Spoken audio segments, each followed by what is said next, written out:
Let's get into depression and anxiety in chapter 5 of Raising the Well-Adjusted Child, a Parent's Manual.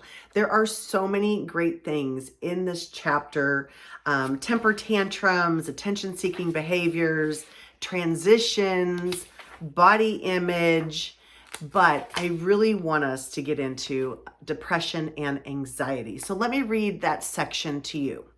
The number of adolescents suffering from depression or anxiety is much higher than I had ever anticipated. Even elementary school children experience anxiety and depression. Again, if you're noticing anything out of the ordinary concerning anxiety or depression in your child, please seek medical attention. Talk to your child's physician and consider taking your child to see a therapist or a mental health expert. You can also reach out to the school counselor because they have a lot of resources they can provide you with. If you're noticing these changes with your teenager, please make sure you let the school know. There are many ways that school administrators, teachers, and counselors can support your child. They have measures they can put into place to protect your child if there's a fear of them harming themselves. The school and home connection is crucial to helping teens who are at risk. The more people that can help support you and your child, the better off they are going to be. Feelings of anxiety and depression are real for children and adolescents. They can lead to many other significant issues in the child's life. Do not be afraid to get your child the help they need. Ignoring the situation will not make it go away. When faced with a decision to help get your teen help, follow your gut. It could save your child's life.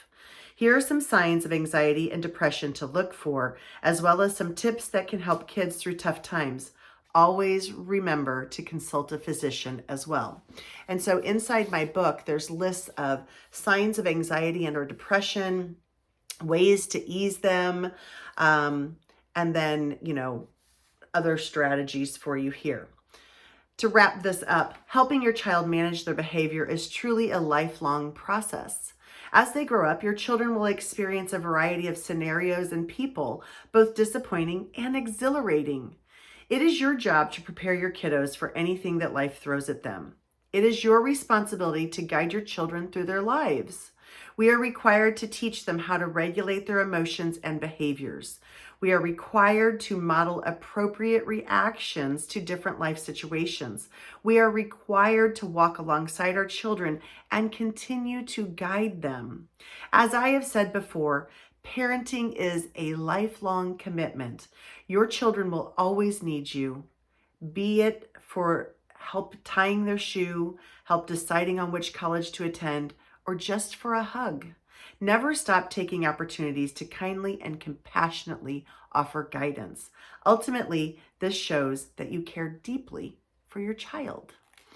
I think one of the things that's most important here is I want parents to understand sometimes it's frustrating as a parent because you're so busy. You're working, you might be going to school, maybe you have 2 jobs, maybe you have a parent you're caring for.